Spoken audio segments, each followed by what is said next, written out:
आपको कांग्रेस पार्टी ने क्यों निकाला? मैंने प्रियंका गांधी को कांग्रेस की कमान सौंपने की बात कही। तो इस बात से किसको दिक्कत है? यही तो बड़ा सवाल है। बहुत सारे लोग इस बात भी कहते हैं कि आचार्य जी की राजनीतिक महत्वाकांक्षा है। राजनीति में अगर कोई व्यक्ति है और वो ये कह रहा है कि ये मेरा हक है, तो इसमें क्या बुरी बात है? यानी चाहते थे सनातन के नाम पे अगर कोई धर्मगुरु किसी लड़की को स्नान कराते हैं और वो भी आइडेंटिफाई करके, इससे आप सहमत हैं? हर्षा रिछालिया यही वो महिला थी जो उस दौरान बहुत फेमस हुई, इनको स्नान करवाया गया था। वो सीधा सीधा सनातन का अपमान था और ये मैं साबित कर दूंगा क्योंकि उसके सीधे तार आपसे जुड़े हुए हैं। अगर आप साबित कर दें तो मैं अपना समय याचना करूंगा। मैं बताता हूँ आपको। आपके बहुत सारे जो और साथी हैं, धर्मगुरु हैं, बहुत जल्दी जल्दी विदेश जाते हैं, ऐसा क्यों? अब विदेश जाना कोई पाप थोड़ा ही है। बैंकों क्यों जाते हैं? वहाँ कौन सी कथा हो रही है? नहीं, आप कहना क्या चाहते हैं? गाय को कैसे दें? गाय हमारी माता है। गाय सनातन की आस्था का केंद्र है। गाय के बिना सनातन कहाँ चलेगा? बीजेपी के नेता संगीत सोम जो है वो गाय के मीट का व्यापार करते हैं, ये कैसा सनातन है? अगर उनके बारे में किसी विधायक ने इस तरह की बात की है तो उन्हें उसके खिलाफ मुकदमा दर्ज करना चाहिए। अभी तक संगीत सोम की तरफ से एक जवाब नहीं आया है और 2015 की द हिंदू की एक स्टोरी है जिसमें उन्होंने एक्सेप्ट किया कोर्ट देके कि हाँ मैं ये व्यापार करता हूँ। लेकिन मुझे इस विषय में और ज़्यादा कुछ नहीं कहना। अब मैं आपके कुछ बयान आपको पढ़ के सुनाता हूँ। जब आप कांग्रेस में थे, साक्षी महाराज बलात्कारी हैं, योगी आदित्यनाथ माफिया हैं। 2015 में आपने ऐसा कहा। 2015 में कहा कि इस देश में जितना लोग इंडियन मुजाहिदीन से डरते हैं उतना ही नरेंद्र मोदी से डरते हैं। इस पे कुछ आपकी टिप्पणी?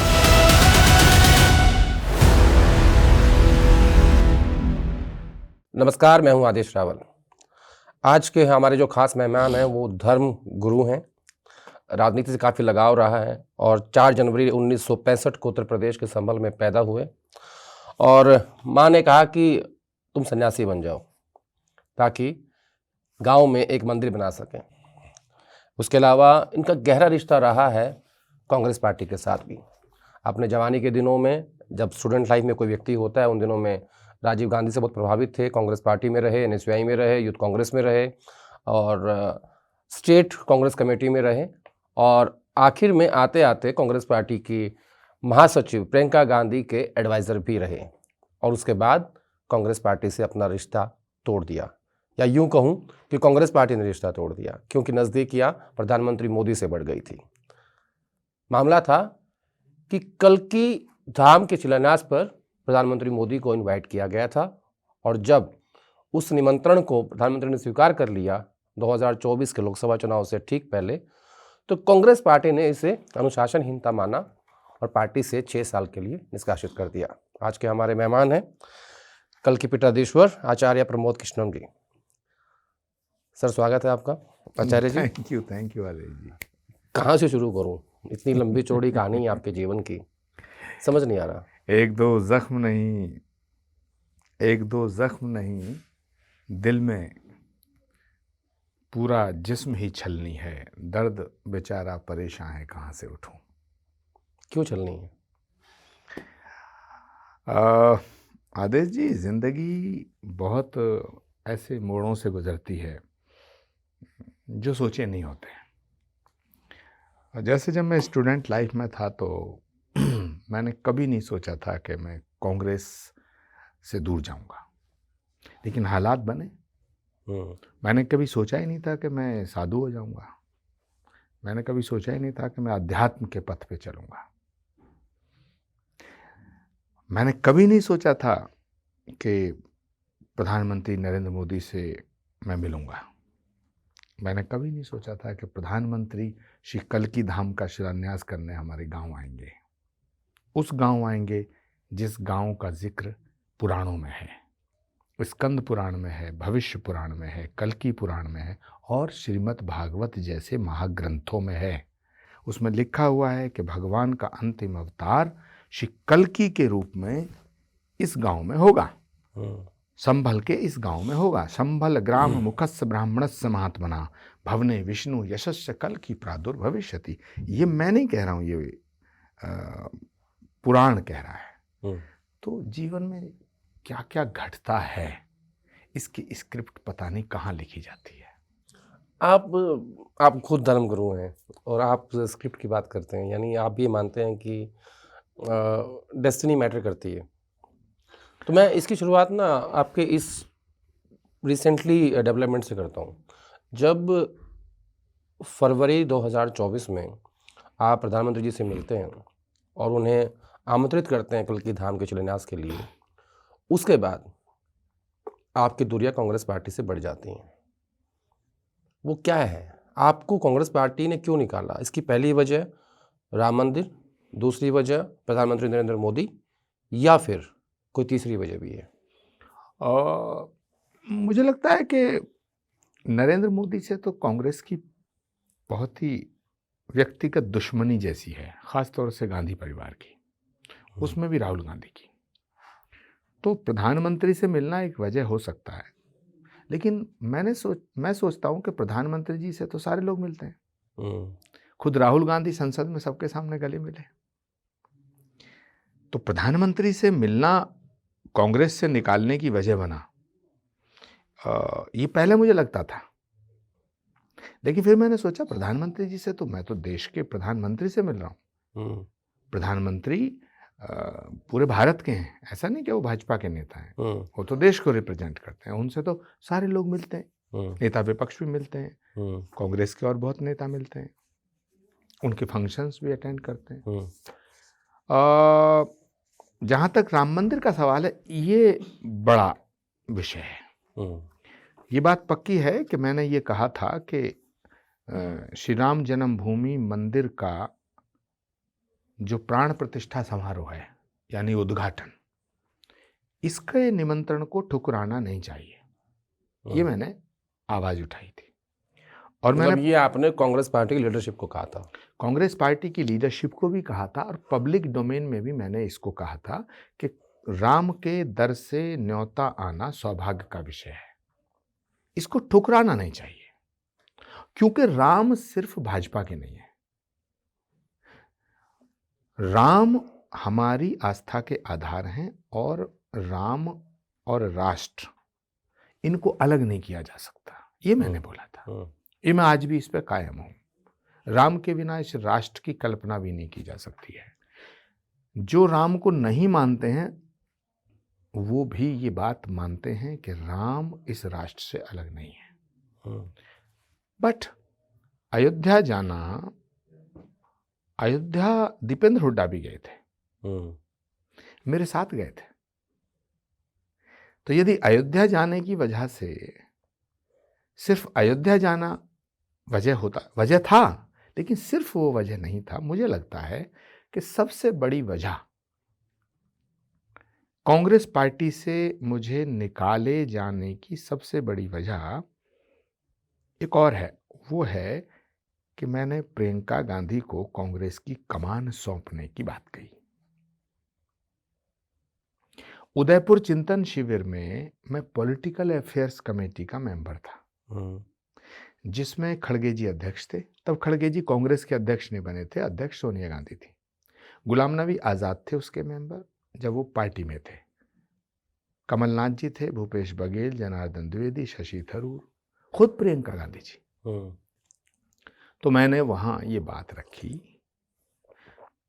मेरे कुछ कांग्रेसी साथियों ने मुझे बताया कि तुमने आज कांग्रेस से विदा होने का फैसला ले लिया है। तब मुझे हल्के में मैंने लिया इस बात को, क्योंकि मैंने सोचा कि कांग्रेस की कमान अगर प्रियंका गांधी को सौंप दी जाए तो कांग्रेस का भला हो सकता है। अब बड़ी बात यह है आदेश जी कि राम मंदिर जाना चाहिए, ये मैंने कहा, और प्रियंका गांधी को कांग्रेस की कमान सौंप देनी चाहिए, ये मैंने कहा। तो अगर राम मंदिर जाना चाहिए ये कांग्रेस विरोधी है, पार्टी विरोधी लाइन है, तो फिर तो कांग्रेस राम विरोधी सिद्ध हो गई, जो भारतीय जनता पार्टी। लेकिन जैसा आपने कहा दीपेंद्र हुड्डा गए थे, उस दौर में अविनाश पांडे भी गए थे, यूपी के जो अध्यक्ष थे वो भी गए थे। मुझे लगता है एक लंबी फेहरिस्त है कांग्रेस के नेताओं की जो गए थे, यानी कांग्रेस पार्टी में एक सहमति इस बात को लेके थी कि जिसकी जो आस्था है वो उस हिसाब से राम मंदिर जाए और कोई समस्या नहीं है। तो जहाँ तक मुझे लगता है कि आपके निष्कासन में राम मंदिर पे जाना वजह नहीं लगती। लेकिन घटनाक्रम तो वही है। हम्म, सवाल इस बात का है, चिट्ठी बन गई लेकिन जारी कब हुई? कब हुई? चिट्ठी तो बन गई, चिट्ठी तो बन गई। मुझे लगता है चिट्ठी बनी प्रियंका गांधी को कांग्रेस की कमान सौंपने की बात पे, और चिट्ठी जारी हुई राम मंदिर के नाम पे। आप खुल के क्यों नहीं बोल रहे हैं? इससे ज्यादा और क्या कहूँ? नहीं, अगर आपने प्रियंका गांधी की लीडरशिप को लेके बात कही कि उनको नेतृत्व करना चाहिए पार्टी का, तो इस बात से किसको दिक्कत हुई? यही तो बड़ा सवाल है। अगर मैं ये कहता कि कांग्रेस पार्टी का अध्यक्ष मुझे बना दो, तब तो दिक्कत होती। हम्म, मैंने तो ये कहा कि कांग्रेस के भीतर सबसे ज्यादा लोकप्रिय नेता अगर कोई है, सबसे ज्यादा बड़ा चेहरा कोई है, तो प्रियंका गांधी जी का है। और हम्म, प्रियंका गांधी के चेहरे पे ही चुनाव लड़ा जा सकता है। हम्म, मैंने तो ये कहा था कि 2024 का चुनाव प्रियंका गांधी के चेहरे पे लड़ा जाना चाहिए। मैंने ये भी कहा था कि प्रियंका गांधी को प्रधानमंत्री के पद का कैंडिडेट घोषित कर देना चाहिए, क्योंकि नरेंद्र मोदी जी जैसे ताकतवर कद्दावर नेता के सामने बिना दूल्हे की बारात अच्छी नहीं होगी। ये मैंने सब कहा है। तो जब मैंने कहा कि प्रियंका गांधी को कांग्रेस की कमान सौंप दो, हम्म, तो मुझे लगता है कि कुछ लोगों को, खास तौर से राहुल गांधी जी की उस पूरी चंडाल चौकड़ी को, ये बात गले नहीं उतरी और उन्होंने मुझे टारगेट किया। लेकिन अगर वो मुझे प्रियंका गांधी के कांग्रेस का फेस बनाने के की वजह से कांग्रेस से निकालते, तो शायद उन्हें परेशानी होती। हम्म, तो उन्होंने मौके की तलाश की और वो मौका उन्हें राम मंदिर का मिला। राम मंदिर जाना चाहिए। मैं आज भी कहता हूं कि राम सबके हैं, तो उन्हें भी जाना चाहिए। और ये बात कांग्रेस के हित में थी, क्योंकि बीजेपी ये कहती है, बीजेपी उस समय ये कह रही थी कि कांग्रेस पार्टी राम विरोधी है। मैं ऐसा मानता था कि कांग्रेस पार्टी राम विरोधी नहीं है, कांग्रेस में कुछ नेता राम विरोधी हैं। हम्म, कुछ नेता तो राम विरोधी थे ही, हमसे रोज बात होती थी। भारतीय जनता पार्टी का सबसे बड़ा आरोप यह था कि कांग्रेस पार्टी हिंदू विरोधी है। हम्म, लेकिन हम कहते थे कि कांग्रेस पार्टी हिंदू विरोधी नहीं है, कुछ नेता हिंदू विरोधी हैं। हम्म, तो ये इससे तो कांग्रेस को फायदा हो रहा था कि एक इस्टेब्लिश धर्मगुरु, श्री कल्की पीठ का पीठाधीश्वर, इस देश का एक वेल नोन चेहरा, अगर ये कहता है कि भाई कांग्रेस राम विरोधी नहीं है, कांग्रेस में कुछ नेता राम विरोधी हैं। कांग्रेस हिंदू विरोधी नहीं है, कांग्रेस के कुछ नेता हिंदू विरोधी हैं।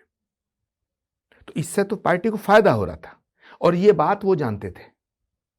जो कांग्रेस को चलाने वाले लोग हैं, आप तो मुझसे ज्यादा जानते हैं, वो सब जानते थे। तो उन्होंने जो मुझे कांग्रेस से मेरी विदाई का रास्ता प्रशस्त किया, उसका कारण तो प्रियंका गांधी थी। समय चुना राम मंदिर का। बहुत सारे लोग एक बात भी कहते हैं कि आचार्य जी की राजनीतिक महत्वाकांक्षाएं थी। वो उत्तर प्रदेश कांग्रेस कमेटी के अध्यक्ष बनना चाहते थे। वो चाहते थे कि कांग्रेस पार्टी एक ऐसे हिंदू फेस को आगे लेके आए जो योगी के सामने एक विकल्प के रूप में खड़ा हो सके। देखिए आदेश जी, बहुत व्यक्तिगत विषय है ये। आप चाहते थे ऐसा? लेकिन क्योंकि क्योंकि कांग्रेस की राजनीति से आपको बहुत भीतर तक, कांग्रेस की राजनीति के अंदर आप घुसे हुए हैं और आप बहुत ज़्यादा कांग्रेस की राजनीति को समझते हैं। छोटी सी उम्र में बहुत ज़्यादा कांग्रेस की राजनीति को देखा है। आप जानते हैं कि सचिन पायलट को मुख्यमंत्री बनाने की बात हमने की। आप ये भी जानते हैं कि सचिन पायलट को मुख्यमंत्री क्यों नहीं बनाया गया। आप ये भी जानते हैं ज्योतिरादित्य सिंधिया को 18 में मध्य प्रदेश का चीफ मिनिस्टर क्यों नहीं बनाया गया। आप सब जानते हैं। तो इसलिए आप ये भी जानते हैं कि प्रियंका गांधी को कमान क्यों नहीं सौंपी गई। नहीं, मेरे जानने से कुछ नहीं होता। लेकिन आप मुझसे कहलवाना चाहते हैं। और सुनिए, क्योंकि आप उस जगह हैं, मैं इस जगह हूं। जनता आपकी बात सुनेगी ना। आपने नहीं, जनता मेरी बात सुनेगी, लेकिन हाँ। जनता ये भी देखेगी, जब ये शो जनता देखेगी तो वो ये देखेगी कि मैं ठीक कह रहा हूँ, आचार्य प्रमोद जी बेचारे ठीक कह रहे हैं, मैं तो विक्टिम हूँ, मेरा तो गला काटा गया, मेरा तो राजनीतिक वध किया गया, मुझ पे वो आरोप लगे जो गुनाह मैंने किए नहीं। जैसे मुझ पे कहा गया कि कांग्रेस विरोधी, पार्टी विरोधी गतिविधियों में की वजह से इन्हें निकाला जा रहा। भाई मेरी कौन सी गतिविधि पार्टी विरोधी गतिविधि थी? मेरी कौन सी बात? मैंने कहा राम मंदिर जाना चाहिए, ये तुम्हारे फायदे की बात थी। मैंने कहा प्रियंका गांधी को कांग्रेस की कमान सौंप देनी चाहिए, ये क्या पार्टी विरोधी बात है? मैंने कहा सचिन पायलट को मुख्यमंत्री बना दिया जाए, ये कौन सा पार्टी विरोधी बात है कि सेकेंड टाइम लीडरशिप तैयार होगी? ये सारी बातें तो वो हैं जो कांग्रेस को मजबूत कर रही थी, बट मुझे निकाला गया, मुझे निकाला गया। तो आप जो ये कह रहे हैं कि कुछ लोग ये कहते हैं कि आचार्य प्रमोद कृष्णम यूपी कांग्रेस के अध्यक्ष बनना चाहते थे, उनकी महत्व, तो इसमें क्या बुरी बात है? यानी चाहते थे आप? नहीं, राजनीति में अगर कोई व्यक्ति है और वो ये कह रहा है कि ये मेरा हक है, तो इसमें कौन से? मुझे आपने भारत के गृह मंत्री के सामने चुनाव लड़ाया 2019 में, राजनाथ सिंह जी के साथ। भारत के गृह मंत्री और उत्तर प्रदेश के पूर्व मुख्यमंत्री रहे आदरणीय राजनाथ सिंह के सामने मुझे लखनऊ चुनाव लड़ने भेजा। अच्छा, कितनी वोट आई आपकी? लगभग 2 लाख, लगभग 2 लाख। और गृह मंत्री जी के सामने मैं चुनाव लड़ा। तो अगर भारत के गृह मंत्री के सामने चुनाव लड़ने लायक आप मुझे पाते हो, संभल से उठा के मुझे आप लखनऊ भेज रहे हो, तो जब आपको मैं ये बात कह रहा हूँ कि भाई बीजेपी से लड़ना आसान नहीं है। आपको कांग्रेस पार्टी की छवि हिंदू विरोधी है, हिंदू विरोधी घोषित हो रहे हैं आप। तो ऐसे में इस छवि को ठीक करने के लिए आप किसी हिंदू धर्मगुरु को अगर फेस बनाएंगे तो ये पार्टी को अच्छा होगा, पार्टी के लिए अच्छा होगा। मेरे लिए क्या अच्छा था? मुझे तो एक्स्ट्रा भागदौड़ करनी पड़ती। आपको 2 बार निराशा हुई। पहली बार जब आपको उत्तर प्रदेश कांग्रेस कमेटी का अध्यक्ष नहीं बनाया गया, दूसरी बार जब उत्तर प्रदेश से राजीव शुक्ला, प्रमोद तिवारी और इमरान प्रतापगढ़ी को राज्यसभा भेजा गया। आपको राज्यसभा के लायक भी नहीं समझा कांग्रेस पार्टी ने। इस बात की कोई टीस आपके मन में है? देखिए, मेरे मन में क्या टीस है, ये बड़ा सवाल नहीं आदेश जी। अब बड़ा सवाल ये है कि इन्होंने मुझे लायक नहीं समझा, जनता ने इन्हें लायक नहीं समझा। आखिर कोई तो कारण है कि 2014, 2017, 2022, 2024 लगातार उत्तर प्रदेश में कांग्रेस का सुपड़ा साफ हुआ और लोकसभा और विधानसभाओं के चुनाव, और उत्तर प्रदेश में जो 2024 में जो थोड़ा सा रिजल्ट आया, कांग्रेस के ये लोग जीते, ये तो समाजवादी पार्टी के समर्थन से जीते। तो सवाल है कि कांग्रेस पार्टी अगर ताकत, मैं जिस पार्टी में था, मैं ये मानता था कि इस पार्टी को ताकत देनी है, इस पार्टी को ताकत अगर देनी है, इस पार्टी को खड़ा करना है, तो इस पार्टी के चेहरे पे जो ये कालिख लगी हुई है राम विरोधी, इसे हटाना चाहिए। बताइए मेरा क्या गुनाह है? आप जिस जगह हैं, क्या आप उस संस्थान को अच्छा करना नहीं चाहेंगे? मैं करना चाहता था, लेकिन कांग्रेस पार्टी में आदेश जी आप भी देख रहे हैं कि वहां जो फैसला करने वाले लोग हैं उनका कोई सरोकार कांग्रेस से नहीं बचा है। कांग्रेस में कौन चुनाव लड़ेगा इसका फैसला वो करते हैं जो कभी चुनाव नहीं लड़ते, जैसे जो कभी चुनाव लड़ना नहीं चाहते। गाय बगाए थोड़ा बहुत लड़ो। कौन है वो लोग? और वो आप जानते हैं, वो सब आप जानते हैं। आप जानते हैं कांग्रेस पार्टी में राहुल गांधी को तो कुछ पता ही नहीं है। अब आप इसके मायने बहुत बड़े हैं जो आप कह रहे हैं। अगर राहुल गांधी को पता होता कि आचार्य प्रमोद कृष्णम को पार्टी से इसलिए निकाला जा रहा है तो उन्हें इंटरवीन करना चाहिए था। मेरा एक स्टेटमेंट बताओ जो कांग्रेस के खिलाफ है। मैंने तो कांग्रेस को समझाने की कोशिश की। अगर मैंने ये कहा कि प्रियंका गांधी को कमान सौंप दो, तो प्रियंका गांधी तो आपकी बहन है। क्यों लगता है आपको ऐसा कि प्रियंका गांधी ज्यादा काबिल है राहुल गांधी से? और आप बार बार इस बात को लेकर कह रहे हैं कि नहीं, आप बार बार इस बात को लेकर जोर देकर कह रहे हैं कि मुझे निकाला इसलिए गया पार्टी से क्योंकि आपने प्रियंका गांधी की लीडरशिप के बारे में बात करी थी। हमारे शास्त्रों में एक सूत्र आता है, प्रत्यक्षम किम प्रमाणम, यानी प्रत्यक्ष को प्रमाण की आवश्यकता नहीं होती है।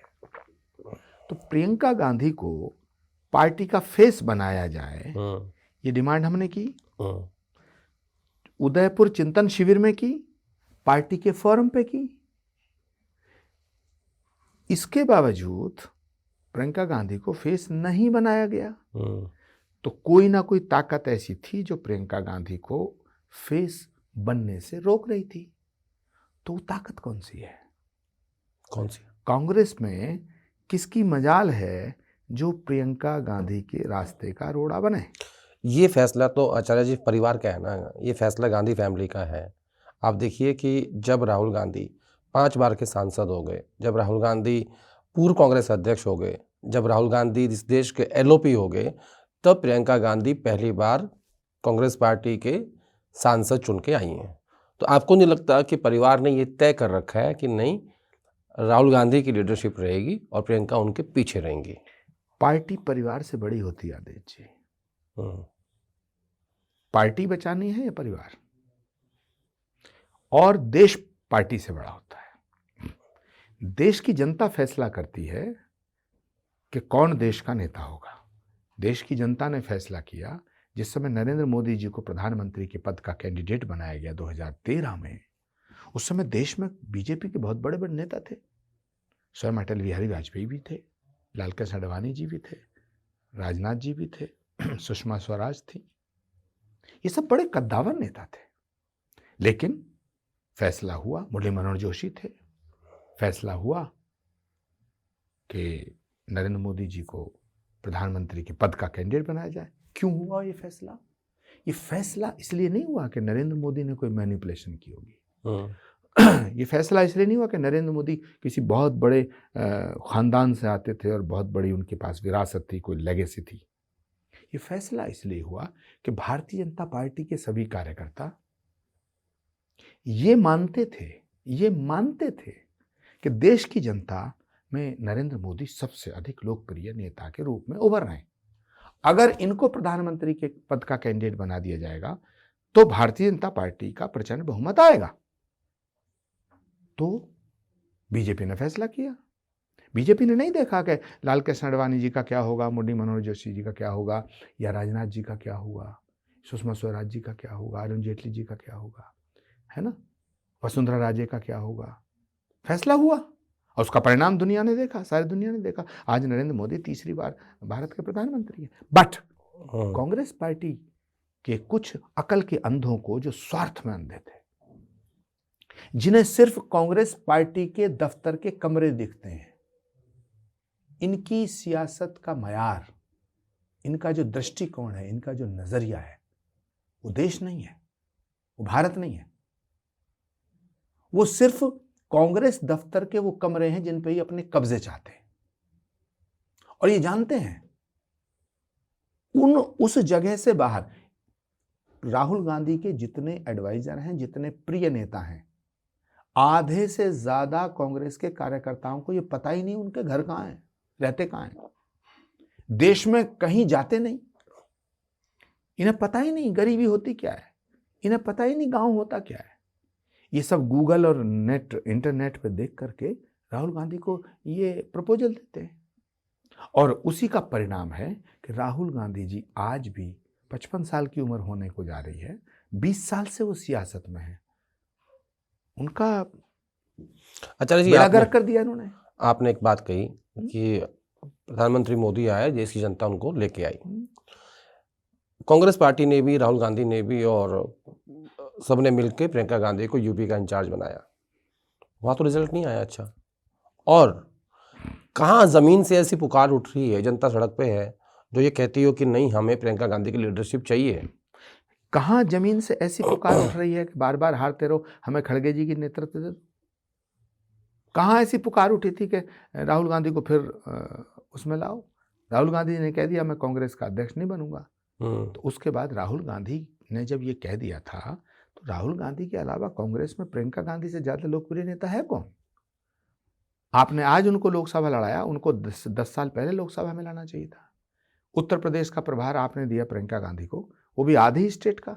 भारत के इतिहास में ऐसा कभी नहीं हुआ, कांग्रेस के इतिहास में, कि किसी महासचिव को आधी स्टेट दी गई हो। ज्योतिरादित्य सिंधिया के साथ में, ज्योतिरादित्य सिंधिया को दिया पश्चिमी उत्तर प्रदेश, प्रियंका गांधी को दिया पूर्वी उत्तर प्रदेश।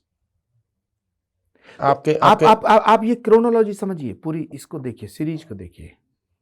यानी कि प्रियंका गांधी को सिर्फ खिलौना बना करके खेला गया, प्रियंका गांधी को शोपीस बनाया गया। मतलब आप ये कह रहे हो उनका जो ब्रांड था उसको किल करने की कोशिश हुई है। कॉन्स्पिरेसी हुई है, कोशिश नहीं, साजिश। किसने करी है? मैंने तो नहीं की।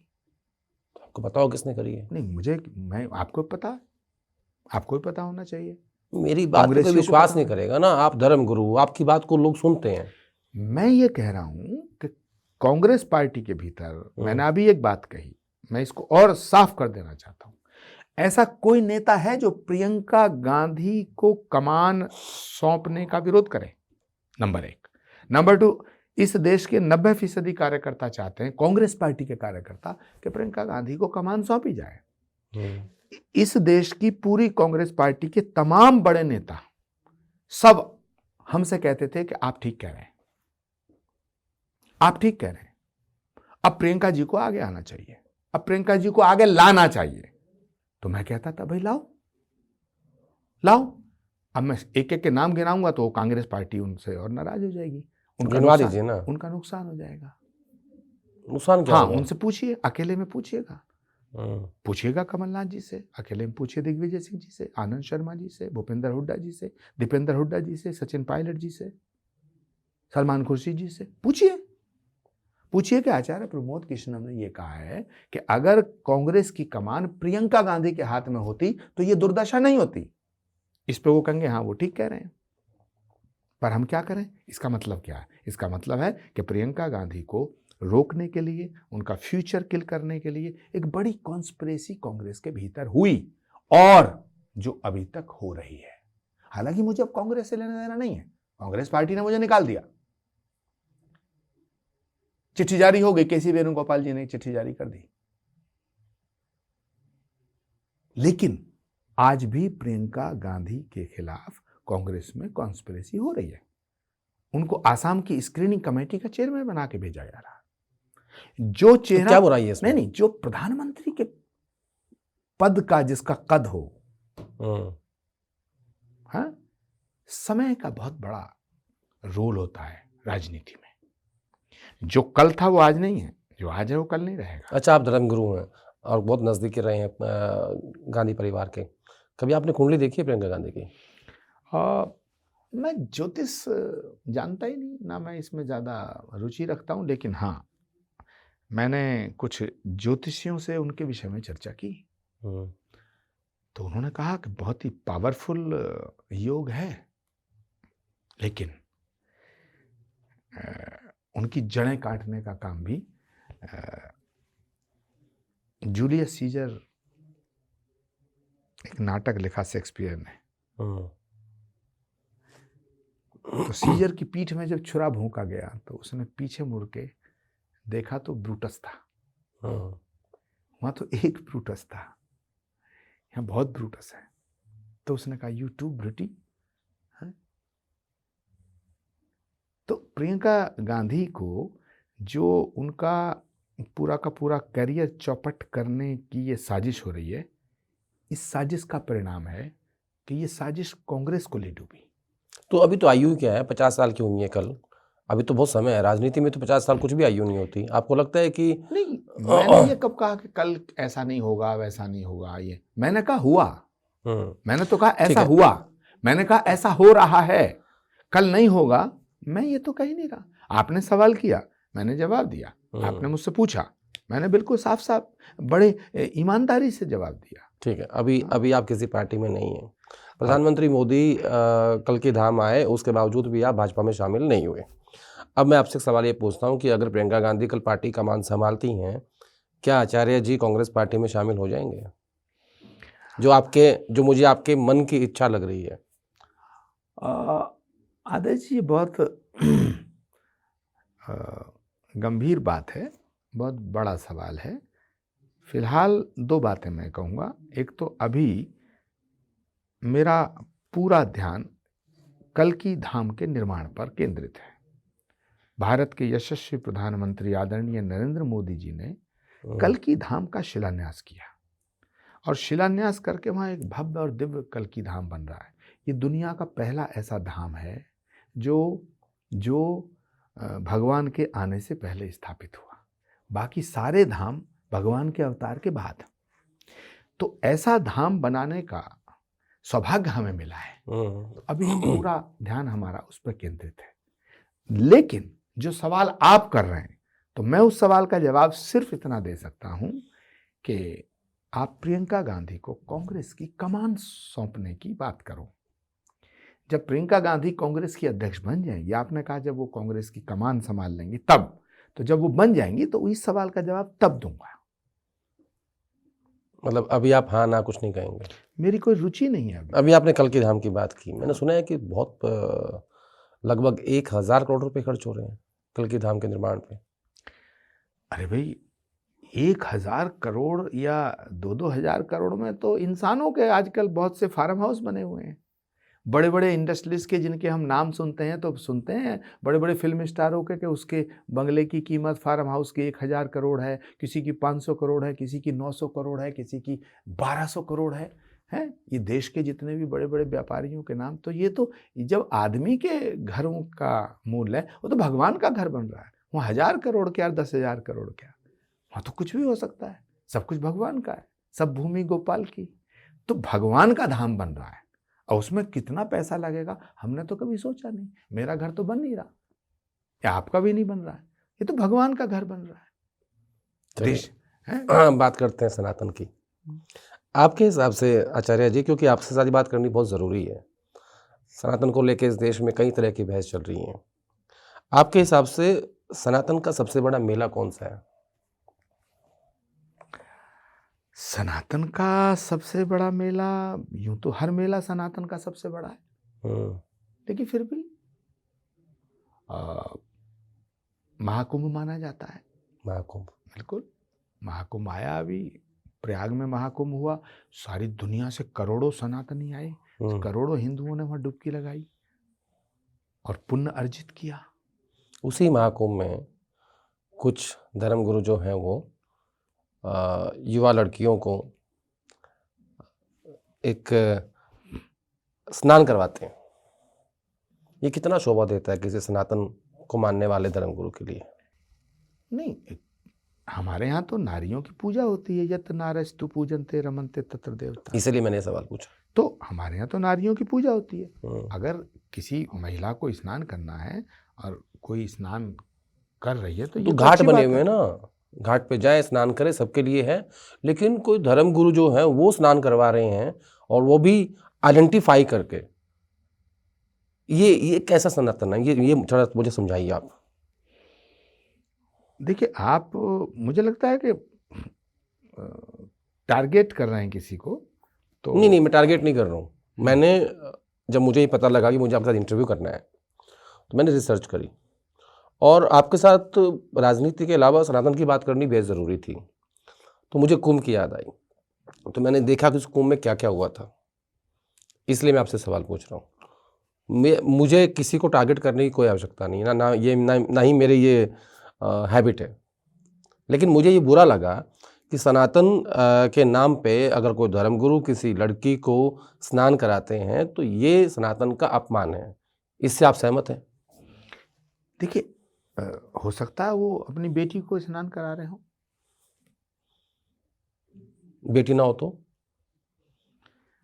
साधु के लिए तो, किसी धर्मगुरु के लिए तो सारी स्त्रियां या तो बेटी हैं, या बहन है, या माँ है। कोई संत अपनी पत्नी को स्नान तो कराता नहीं। हालांकि गृहस्थ संत हैं भारत में, गृहस्थ संत और ऋषि परंपरा है, लेकिन सन्यासियों में तो विवाह होता नहीं। वो तो बात ठीक है, लेकिन प्रत्येक स्त्री को बेटी माना जा सकता है। मैंने कल एक बयान देखा जो कि मेरे इसी सवाल से संबंधित है। वो बयान था कि महाकुंभ की हर्षा रिछालिया ने धर्म छोड़ने का ऐलान किया है। उन्होंने विरोध और कर्ज के कारण मौनी अमावस्या के बाद अपने पुराने पेशे में लौटने का जिक्र किया है।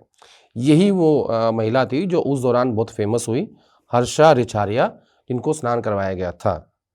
और एक बड़े धर्मगुरु की मैं बात कर रहा हूँ, शायद आप जानते होंगे उन्हें, जिनका बड़ा भव्य घाट बना था और जिनको एक बड़े उद्योगपति ने करोड़ों रुपए की धनराशि भी दी थी। देखिए, किस उद्योगपति ने कितनी राशि दी मुझे इसका नहीं पता, लेकिन जहाँ तक ये नाम आपने लिया, हर्षा रिछारिया, आपने सुना है ना? चर्चा में क्योंकि मीडिया में बहुत चर्चा हुई थी इनकी। नहीं, चर्चा मीडिया में कुछ बात आती है तो सुनने को तो मिलती है, लेकिन मैं कभी उनसे मिला नहीं। मैं इस लड़की से कभी नहीं मिला, मैंने कभी इससे बात भी नहीं की, ना मेरा कोई इनसे परिचय है। हाँ, मीडिया में ज़रूर चर्चा हुई थी कि कुंभ के दौरान इनका नाम काफ़ी चर्चित रहा और महाराज जी का नाम भी चर्चित रहा कि भाई उन्होंने स्नान कराया। तो इसमें आप बुराई किस नज़रिए से देख रहे हैं? आपको इसमें गुनाह क्या लग रहा है? अगर उन्होंने इसमें एक लड़की को कुंभ में स्नान कराया तो इसमें पाप क्या हो गया? आप ये क्या कहना चाहते हैं? क्या इसमें पाप ये हो गया कि जहाँ लाखों लोग हर रोज श्रद्धालु वहाँ पे स्नान करने आ रहे थे, उसमें से आपने एक लड़की को चुना और उसको स्नान कराया, जो बाद में मीडिया की हेडलाइन भी बनी। और वो जो दृश्य थे वो सनातन के लिहाज से अच्छे नहीं थे। देखिए, ये आदेश जी, ये विषय है अखाड़ा का, अखाड़ों का। कुंभ के स्नान में अखाड़ों की बहुत बड़ी भूमिका है, उसकी नियमावली है। तो इस बात को अखाड़े उठाएं कि ये गलत हुआ, या वो लड़की कह के मेरे साथ अभद्रता हुई। यदि उस लड़की ने ये कहा कि मेरे साथ अभद्रता हुई, तब तो गलत है। अगर वो लड़की कह रही है कि साहब मेरे साथ कोई अभद्रता नहीं हुई, आप कह रहे हैं उसने कहा मैं धर्म छोड़ने की जो आप बात कर रहे हैं, तो अगर वो लड़की ये कहती है कि मेरे साथ अभद्रता हुई या मेरे साथ गलत सुलूक हुआ या मेरे साथ किसी ने गलत करने की कोशिश की, तब तो मैं कहूँगा कि ये गलत है। लेकिन अगर उस लड़की को कोई ऐतराज़ नहीं है और जिन धर्मगुरु ने उनको स्नान कराया, उन्होंने अपनी बेटी समझ के उसको स्नान कराया, तो उसमें और अखाड़ों को उसमें प्रॉब्लम नहीं है। आचार्य जी, जब वो दृश्य मैंने देखे थे ना, वो लग नहीं रहा था कि वो बेटी समझ के स्नान करवा रहे हैं। वो सीधा सीधा सनातन का अपमान था, और ये मैं साबित कर दूंगा क्योंकि उसके सीधे तार आपसे जुड़े हुए हैं। जिस दिन कल्की धाम के मैं सीधे तार, मैं कभी उस लड़की से नहीं मिला जिसकी आप बात कर रहे हैं। अगर आप साबित कर दें तो मैं अपना क्षमा याचना करूंगा। जिन धर्मगुरु ने ये स्नान करवाया उनके किसके तार जुड़े हैं उससे, मैं बताता हूं आपको।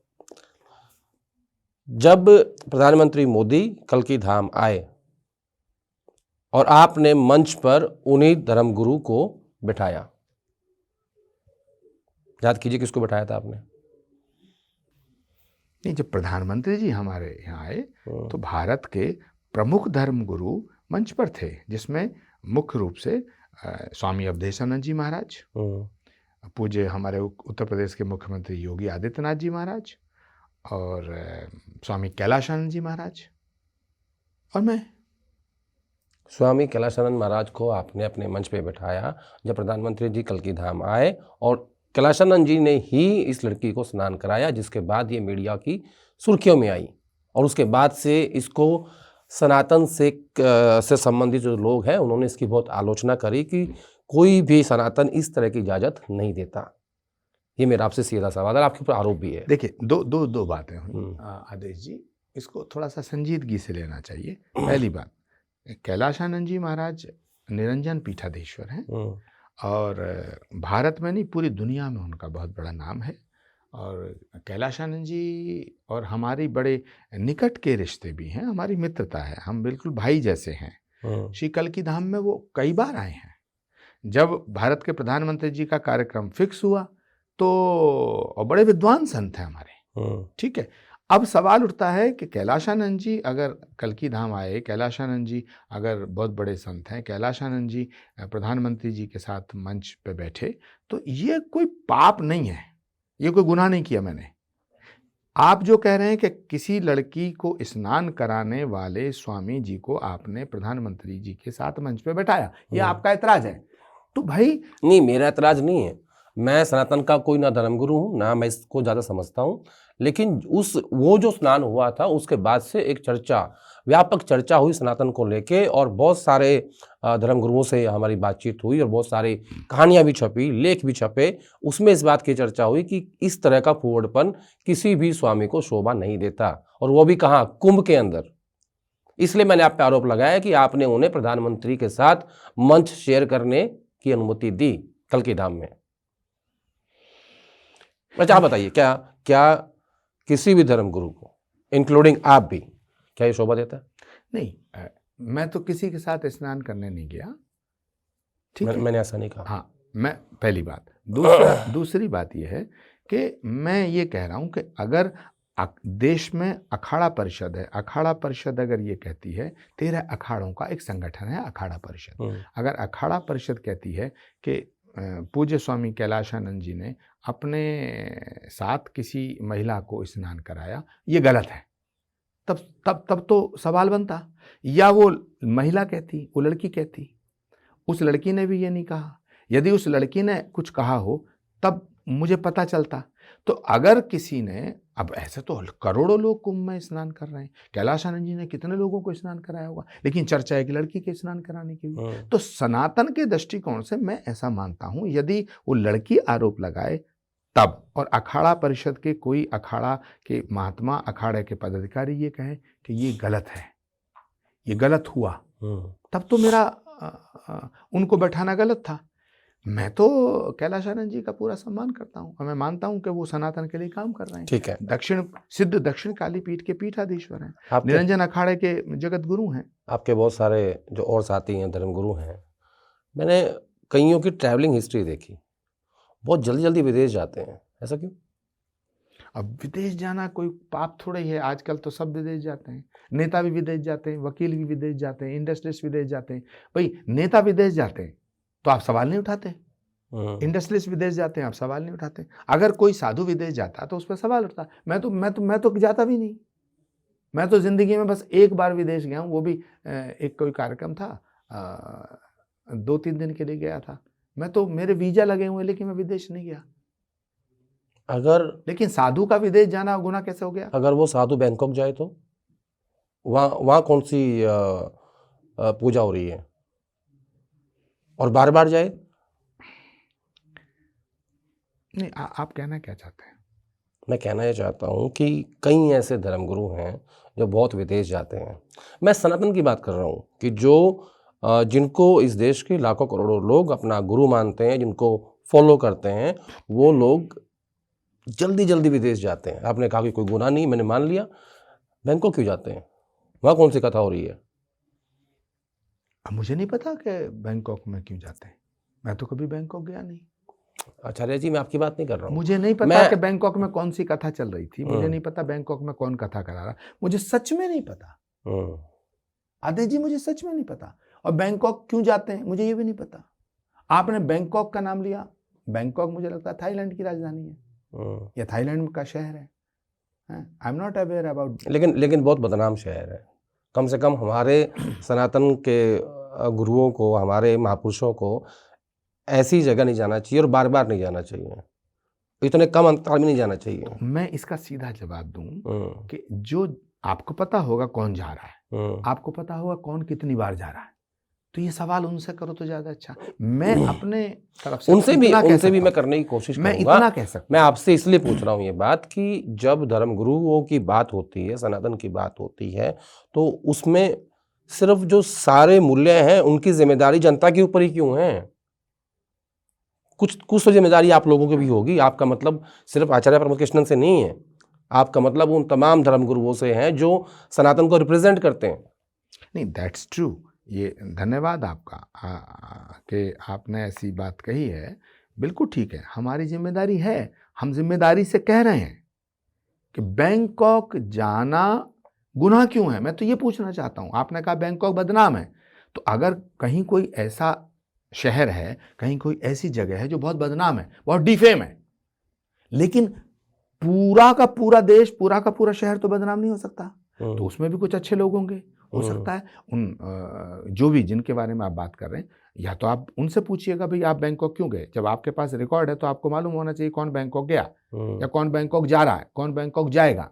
लेकिन हो सकता है वहां भी अच्छे लोग रहते हो। लंका में भी विभीषण था, लंका में भी त्रिजटा थी, लंका में रावण की पत्नी खुद मंदोदरी जो थी बड़ी धार्मिक थी। तो बैंकॉक में सभी खराब हैं और वहां साधु जाएंगे तो साधु भ्रष्ट हो जाएंगे, मुझे लगता है ये ठीक नहीं है। साधु तो जहां जाएगा सुगंध बखेरेगा, पापियों को मुक्त करने के लिए तो संत तत्व है। हम्म। तो हो सकता है कि साधु के जाने से बैंकॉक की भी मुक्ति हो जाए। मैं उम्मीद करता हूँ ऐसे। गाय को लेके लेकिन ये सवाल आपको मुझसे नहीं करना चाहिए, मैं कभी बैंकॉक नहीं गया। नहीं, मैं, आप यहाँ अकेले नहीं हैं, आप एक धर्मगुरु हैं, आप रिप्रेजेंट करते हैं, आप सनातनी धर्मगुरु हैं, और आप अकेले की बात नहीं कर रहा हूँ मैं उन सब लोगों की बात कर रहा हूँ जो आपके दोस्त हैं, जो आपके शिष्य हैं, या जो आपके समकक्ष हैं, मैं सबकी बात कर रहा हूँ, और मैं पूरे सनातन की बात कर रहा हूँ। जबकि मुझे ज़्यादा समझ नहीं है इन चीज़ों की, मैं सिर्फ समझ रखता हूँ राजनीति की। नहीं, मुझे बट फिर भी मुझे ऐसा लगा, मुझे लगता है हाँ, आपको ज़्यादा समझ है। नहीं, मुझे समझ राजनीति की थोड़ी बहुत है। नहीं, सनातन की समझ नहीं है मुझे। सनातन की समझ भी आपको है। अगर आपको सनातन की समझ नहीं होती तो ये सवाल कैसे होता? मैंने देखा, मतलब मुझे आश्चर्य हुआ इस बात के ऊपर कि इतने पवित्र महाकुंभ में ऐसी घटनाएं हो रही हैं और कोई उस पर बोल नहीं रहा है। गाय को कैसे देखते हैं आप? गाय हमारी माता है। गाय सनातन की आस्था का केंद्र है। गाय के बिना सनातन कहाँ चलेगा? नहीं चलेगा ना, बिल्कुल नहीं चलेगा। और अगर कुछ वो लोग जिनका सबसे पॉजिटिव पहलू ये है कि ये हिंदुओं की पार्टी है और उनकी गाय उनकी माता है, और उसके मीट का कारोबार करते हैं बीजेपी के लोग, संज्ञान में आया आपके ये कहीं सवाल? ये मेरे संज्ञान में नहीं आया। अभी लेकिन 4 दिन पहले अतुल प्रधान, एक समाजवादी पार्टी के नेता हैं, विधायक हैं, उन्होंने प्रेस कॉन्फ्रेंस करके आरोप लगाए कि बीजेपी के नेता संगीत सोम जो है वो गाय के मीट का व्यापार करते हैं, और उन्होंने उन कंपनियों के नाम दिए जिनसे उनके सीधे तार जुड़े हुए हैं। अब बताइए, आपकी सनातनी जिनका जो प्राउडली कहते हैं कि हम हिंदू हैं, और कितने मुसलमानों की लिंचिंग इस बात पे होगी सिर्फ इस शंका के ऊपर कि ये गाय को बेचने जा रहे हैं या काटने जा रहे हैं, सिर्फ शंका के आधार पर। और यहाँ बीजेपी के नेता जिनके साथ लंबी लंबी गाड़ियों में कमांडो चलते हैं, वो गाय के मीट का कारोबार कर रहे हैं। देखिए आदित्य जी, संगीत सोम जी को मैं जितना जानता हूँ वो तो बहुत कट्टर हिंदूवादी नेता हैं। वो तो हिंदुत्व की बात करते हैं। जो हिंदुत्व की बात करेगा, जो हिंदुत्ववादी नेता होगा, वो गाय के मीट या गाय को काटने की बात सोच भी नहीं सकता। ये तो संभव ही नहीं है। मुझे लगता है ये कोई भ्रांति हो रही है आपको, ये कोई कंफ्यूजन है। 5-6 दिन हो गए इस बात को। नहीं, जो समाजवादी मैंने नाम इसलिए लिया आपको ताकि आपके मन में शंका ना हो। समाजवादी पार्टी के विधायक हैं सरगना से, अतुल प्रधान नाम है उनका, और उनकी वो प्रेस कॉन्फ्रेंस मैंने पूरी सुनी, और उसमें उन्होंने डिटेल दी है कि ये कंपनियां हैं जिनमें संगीत सोम डायरेक्टर हैं, और ये कंपनियां गाय के मीट का व्यापार करती हैं।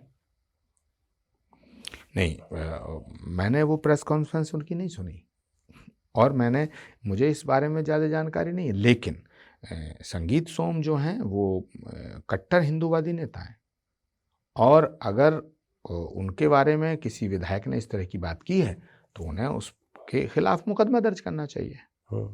अभी तक नहीं किया, करना चाहिए। और इस पर ये क्योंकि भारतीय जनता पार्टी की जो शीर्ष नेतृत्व है, ये तो उनकी नोटिस में भी होगी बात।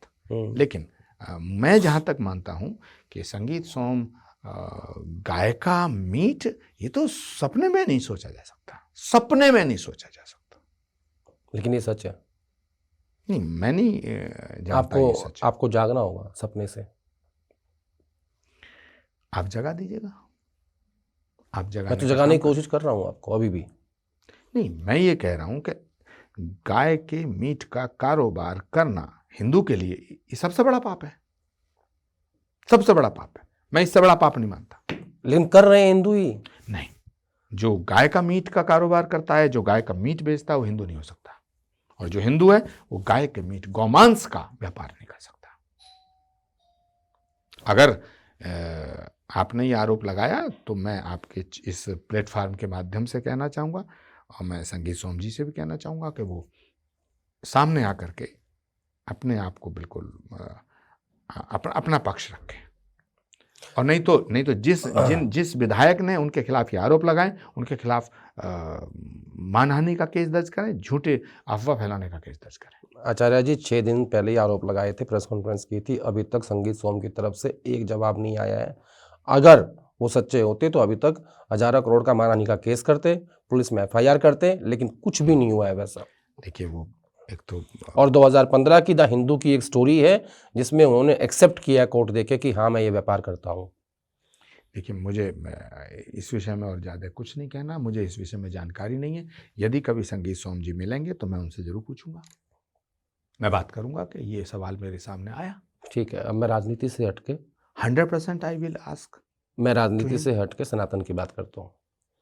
ये कैसा सनातन है, ये कैसी हिंदुत्व है कि जो हमारे, छोड़ दीजिए बीजेपी को, कांग्रेस को, समाजवादी पार्टी को, कि जो इस देश का हिंदू है, भले वो राजनीति में है, भले वो बिजनेसमैन है, वो गाय के मांस का व्यापार करता है। इससे शर्मनाक क्या हो सकता है? देखो मैंने कहा भाजपा छोड़ दीजिए, कांग्रेस छोड़ दीजिए, सब पार्टी छोड़ दीजिए। मैं अब ये एक आम सवाल पूछ रहा हूँ आपसे क्योंकि आप धर्मगुरु हैं। मैं आपके इस सवाल का सीधा जवाब दे रहा हूं। जो गाय के गौमांस का कारोबार यदि करता है वो हिंदू नहीं हो सकता। जो हिंदू है वो गौमांस का कारोबार नहीं कर सकता। इससे ज्यादा और कुछ नहीं कर सकता, वो किसी पार्टी में हो। यदि वो टीएमसी में भी है और हिंदू है, गौमांस का कारोबार नहीं करेगा। यदि वो समाजवादी पार्टी में है और हिंदू है तो गौमांस का कारोबार नहीं करेगा। गाय हमारी आस्था का केंद्र है भाई। गाय के बिना सनातन क्या, गाय के बिना हिंदुत्व क्या? तभी तो मैंने सवाल पूछा। गौमांस खाना और गौमांस खाने की वकालत करना, मैं उसे हिंदू नहीं मानता। और मैं ये दावे के साथ कहता हूं कि कोई भी हिंदू गौमांस के कारोबार में संलिप्त नहीं हो सकता। यदि वो गौमांस का कारोबार करता है या गौमांस खाता है तो वो हिंदू नहीं हो सकता। चलिए अब वापस लौटते हैं राजनीति पे। इतना मान सम्मान दिया आपको प्रधानमंत्री मोदी ने, आपके कल की धाम भी गए, फिर भी आप भाजपा में शामिल क्यों नहीं हुए? देखिए प्रधानमंत्री जी को मैंने आमंत्रित किया कि भारत का एक बहुत बड़ा सनातन का काम हो रहा है, कल की धाम का निर्माण हो रहा है, आप उसका शिलान्यास करें। मेरे आग्रह को उन्होंने स्वीकार किया, श्री कल की धाम का शिलान्यास हो गया। मैंने ये कहा उनसे कि मैं भारतीय जनता पार्टी ज्वाइन करना चाहता हूं। आपका सवाल है कि फिर भी आपको भाजपा ने क्यों नहीं लिया या आपने क्यों नहीं ज्वाइन की, तो ही सवाल है। तो ना तो मैंने भारतीय जनता पार्टी ज्वाइन करने की अर्जी दी, ना उन्होंने बीजेपी ज्वाइन करने का निमंत्रण दिया। ये प्रधानमंत्री जी का विषय नहीं है, ये विषय तो भारतीय जनता पार्टी के नेतृत्व का है और मेरा है। मैं अभी श्री कल की धाम के निर्माण में पूरे मनोयोग से लगा हूं। मेरे लिए राष्ट्र की बात करना, सनातन की बात करना, कल की धाम का निर्माण करना, ये ज्यादा महत्वपूर्ण है। मेरे लिए किसी पार्टी का सदस्य होना, मेरे लिए किसी पार्टी का नेता होना, MP होना, MLA होना, मिनिस्टर होना, ये बड़ी बात नहीं है। मेरे जीवन की सबसे बड़ी बात है कि श्री कल की धाम के निर्माण के लिए भगवान ने हमें भेजा है और उस संकल्प को शक्ति देने का काम भारत के यशस्वी प्रधानमंत्री नरेंद्र मोदी ने किया। 18 साल तक पाबंदी लगी रही कल की धाम के निर्माण पर। मायावती जी की सरकार, अखिलेश जी की सरकार, मुलायम सिंह जी की सरकार। और मैं आज बड़ी बात कह रहा हूं कि अगर इस देश के प्रधानमंत्री नरेंद्र मोदी नहीं होते तो इस देश में 3 काम नहीं होते। पहला, श्री राम जन्मभूमि मंदिर का निर्माण नहीं होता। श्री राम जन्मभूमि के निर्माण का फैसला सुप्रीम कोर्ट का है, लेकिन सुप्रीम कोर्ट का फैसला आने के बावजूद भी श्री राम मंदिर नहीं बन सकता था अगर देश के प्रधानमंत्री मोदी न होते। दूसरा, धारा 370 हटाने का फैसला नहीं हो सकता था अगर देश के प्रधानमंत्री नरेंद्र मोदी नहीं होते। और तीसरा अहम फैसला है कि 3 तलाक हटाने का फैसला भी नहीं हो सकता था। मगर चौथा एक फैसला है वो है अगर नरेंद्र मोदी देश के प्रधानमंत्री ना होते तो कल्कि धाम का शिलान्यास भी नहीं हो सकता था। आप नरेंद्र मोदी के बाद बीजेपी को कैसे देखते हैं?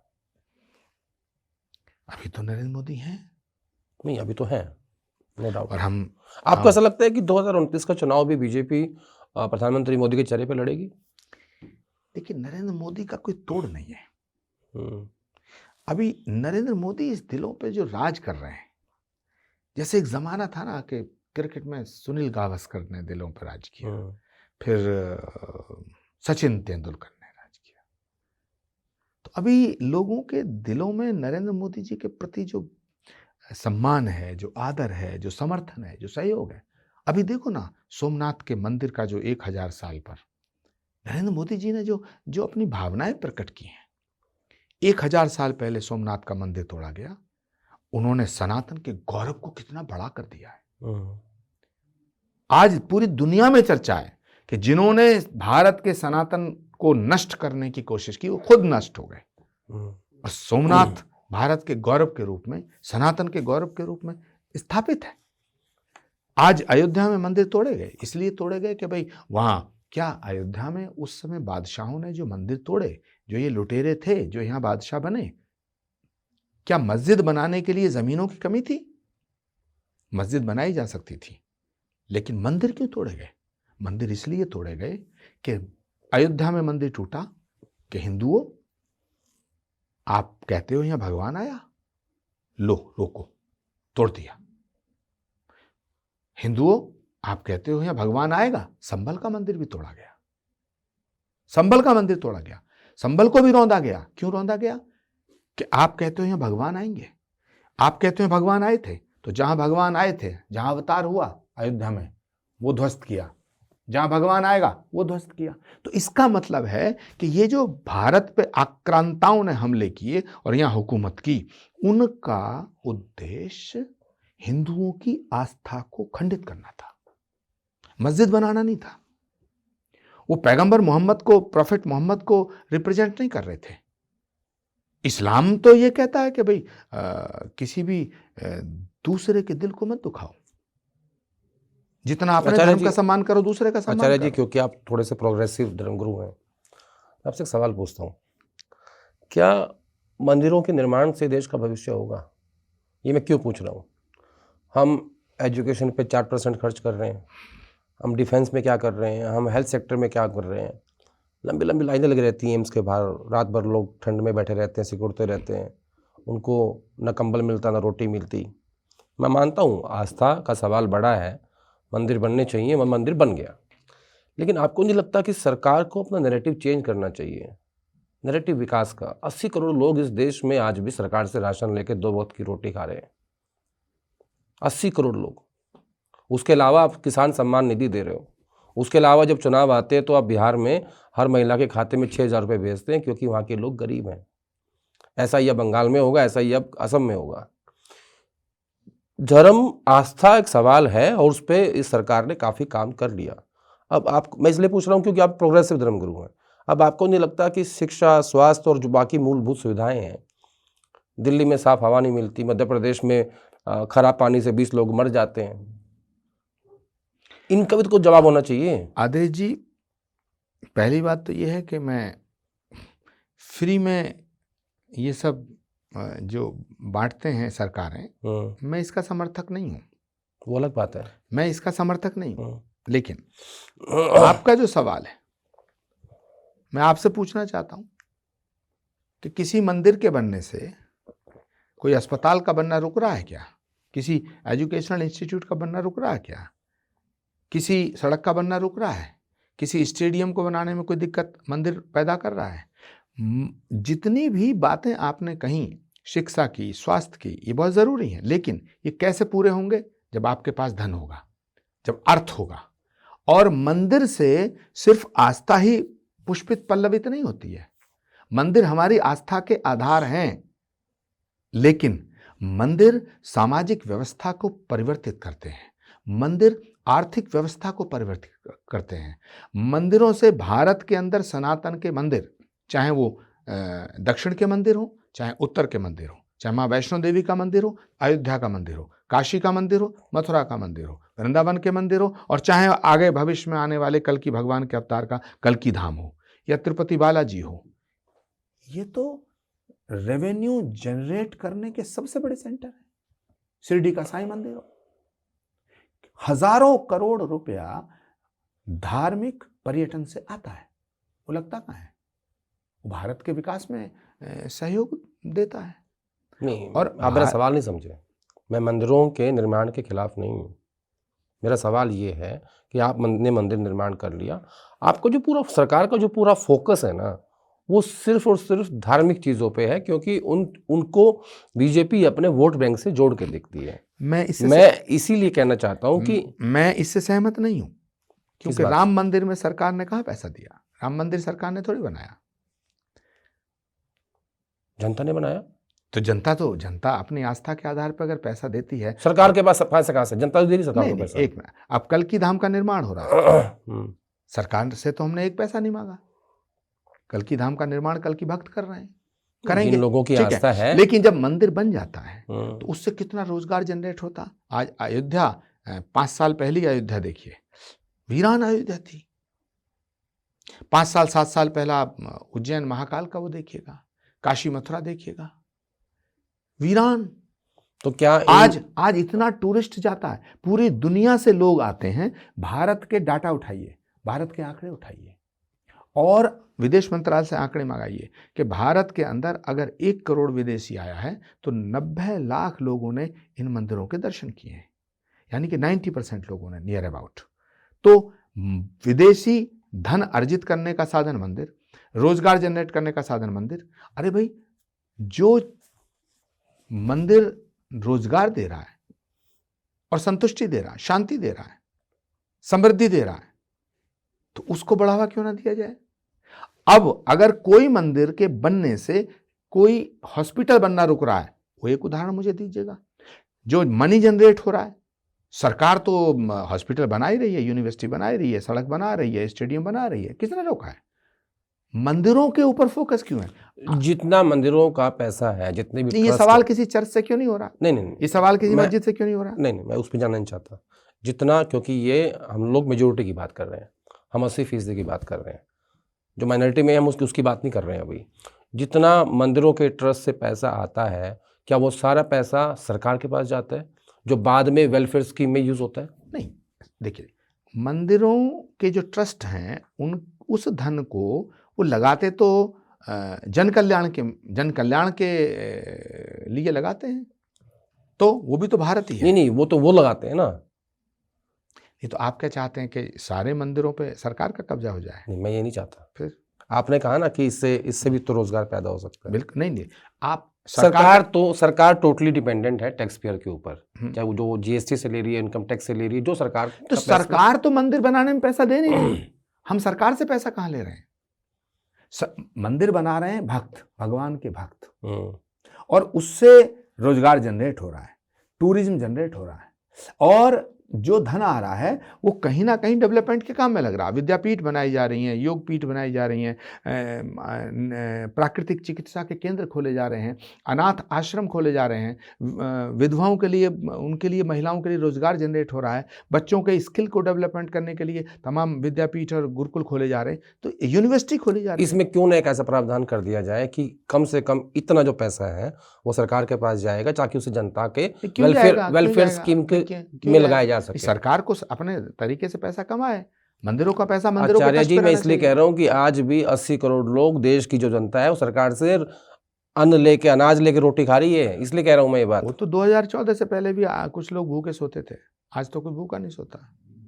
ये सवाल तो मनमोहन सिंह जी से करना चाहिए आपको, वो तो नहीं रहे। कांग्रेस से करना चाहिए, राहुल गांधी से। अब मैं आपके कुछ बयान आपको पढ़ के सुनाता हूँ।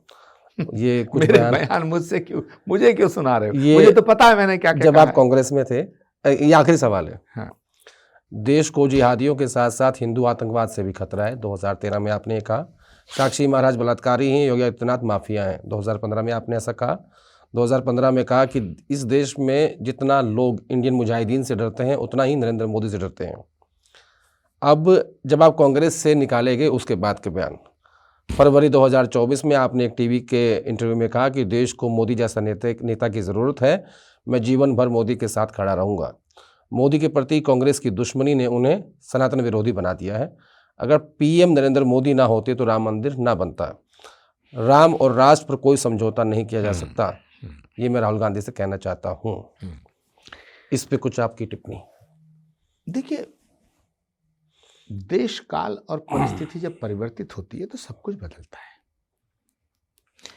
मैं कांग्रेस के भीतर था तो जो भी मैं बात करता था उसमें कोशिश करता था कि मैं अपने विचारों को प्रकट करूं, लेकिन फिर भी जो पार्टी का फैसला होता था मैं उसे कुछ ना कुछ तो मानता ही था।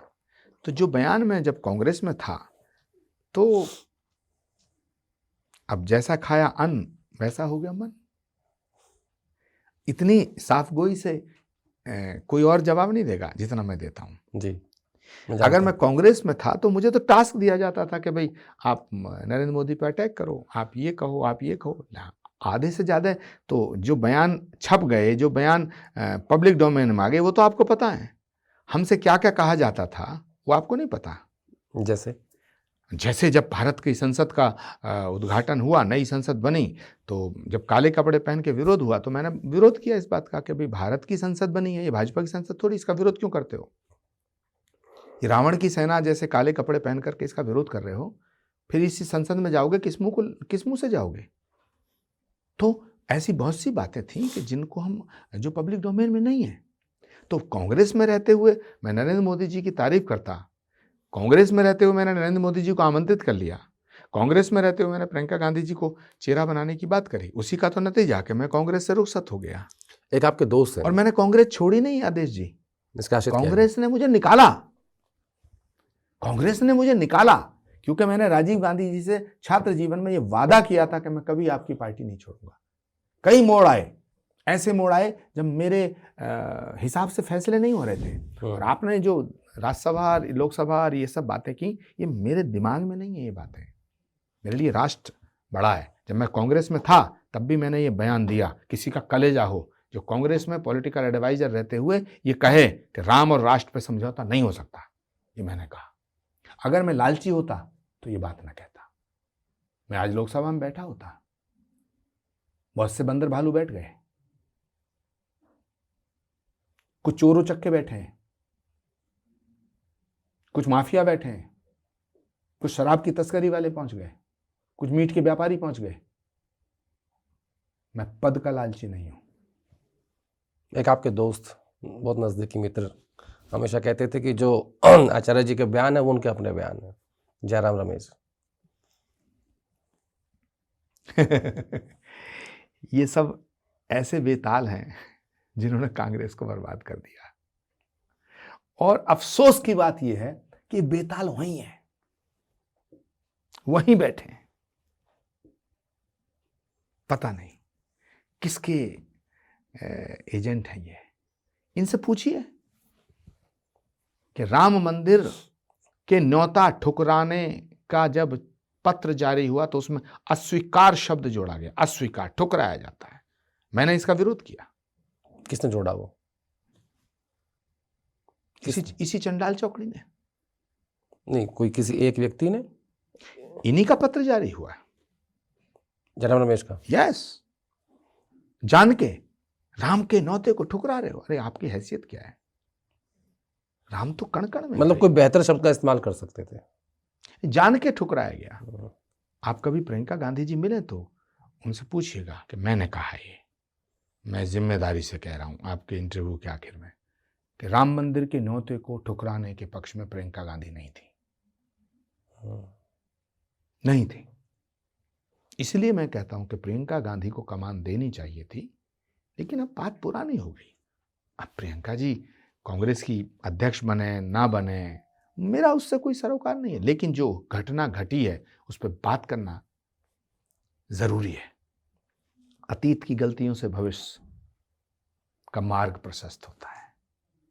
शुक्रिया आचार्य जी, आपने इतना समय दिया। Thank you Aditya ji. तो आपने आचार्य तीखे हमले किए मुझ पे, बहुत तीखे हमले किए।